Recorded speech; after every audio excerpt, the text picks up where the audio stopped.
You guys have better ideas than I do. So saddle up, buckaroos. Let's start the show.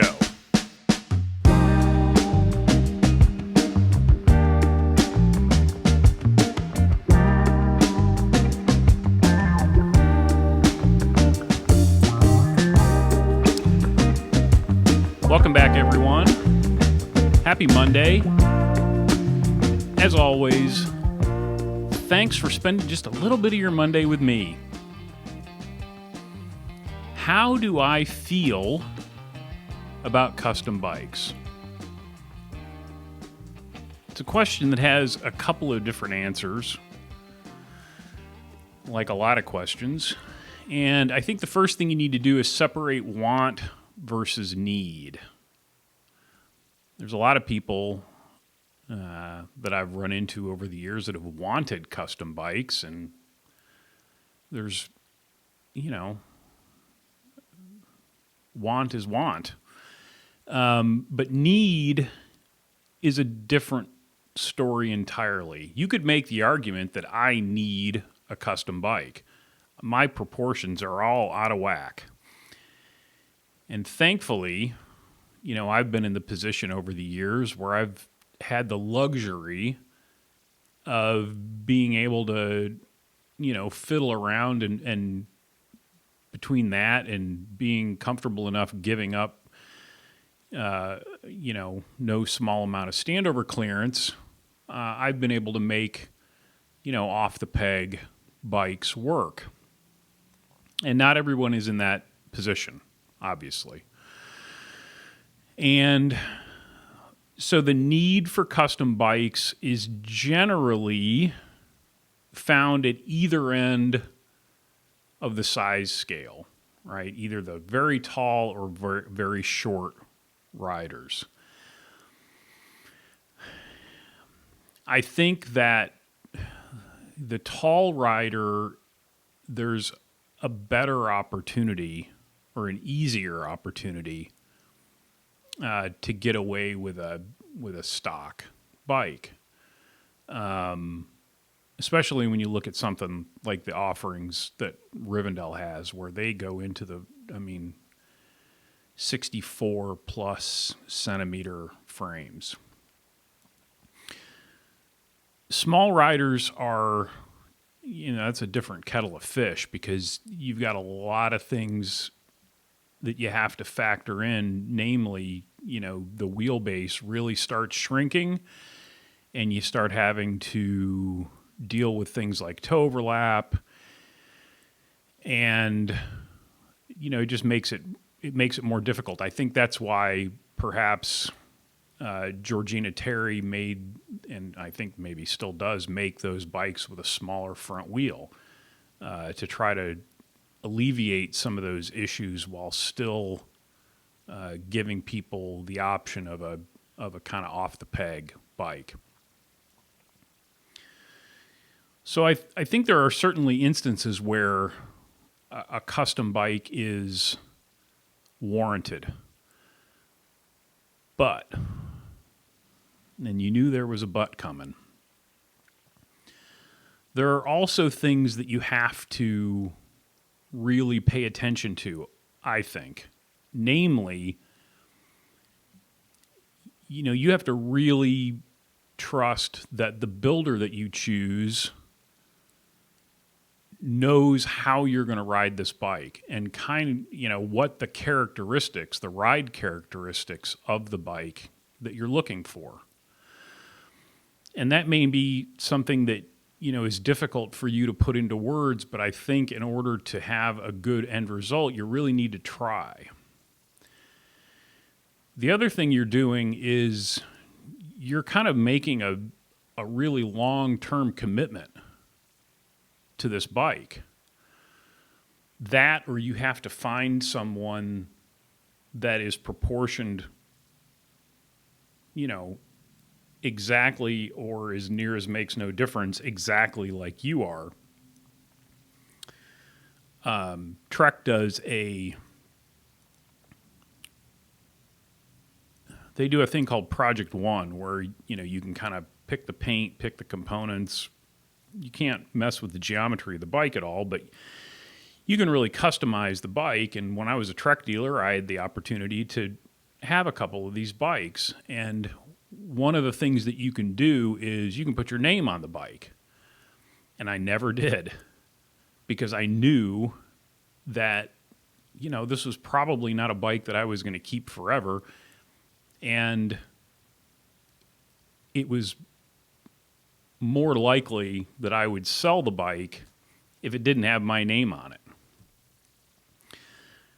So you're making a commitment, and then you also have to think, is the riding style that I have now, going to be the same as the riding style I have 10 years from now? So you have to try to future-proof the bike as best you can. And to me, that's always going to come down to, what width tires are you running now? What do you think you're going to want to ride 5 or 10 years from now? And try to build that into the bike, again, as best you can. So that handlebar height, you can always go lower with the handlebars, but you can't really go higher without, kind of doing something wonky to the bike or buying a new fork, things like that. So I think, custom bikes certainly have their place for, a percentage of the riders out there. And the crazy thing now is that, the wait time for a custom bike, may not be much longer than the wait time for a stock bike. And that's, taken at its face, it's pretty silly.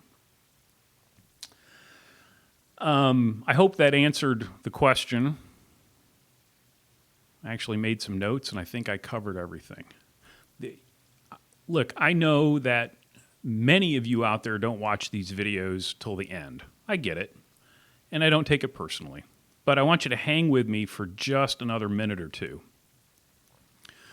because I've been thinking a lot lately about gratitude. It's a thing that I don't think I was very good at expressing. I'm still not very good at it, but I'm trying. And I had this thought a week or so ago, that I have some customers that, they're kind of more than customers. They came with me from the old store, and I like them personally. And I thought, you need to just send a handful of them a little note, just telling them that I'm grateful for having had the opportunity to know them, and I appreciate the support. And I did. And it's something that I will endeavor to continue to do. But I was out running around yesterday, and I was listening to Tim Ferriss. He's got a podcast too. It's a little bit bigger than what I do. And I'm not going to be able to come up with the name of the guy he was talking to. It was Jack, the Reclusive Polymath. It'll be easy to find. It's it's not the latest one, but it's probably the next down. And he was talking about this, I think he was a dean of admissions at Princeton, and it was a man that they had both the guest and Tim had opportunity to come across in their lives at some point. And they were just talking about the experiences that they had with this guy and how great he was. And he, meaning the guest, sent this guy a note. And he got a note in return, thanking him for the note and, how thoughtful it was. And he related a story about they were going to name a hall after him, apparently at Princeton. And they asked for a quote. And the quote that he gave them was, I'm not going to, I had it in my head. Oh, crap. Hang on. Because I don't want to butcher this. And then you get to see me with my reading glasses if you're watching. This is great. The most treasured gifts in the world are kind words spontaneously tendered.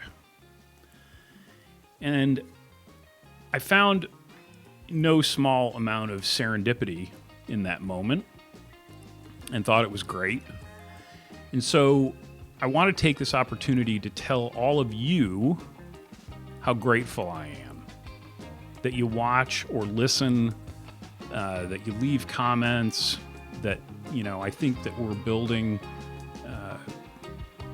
a sort of community here, and it means a lot to me. And I'm immensely grateful that you've interacted and you continue to watch these things. So make the most of the day. And until next time, be nice, work hard, ride bikes, play music when you can. I'll talk to you soon.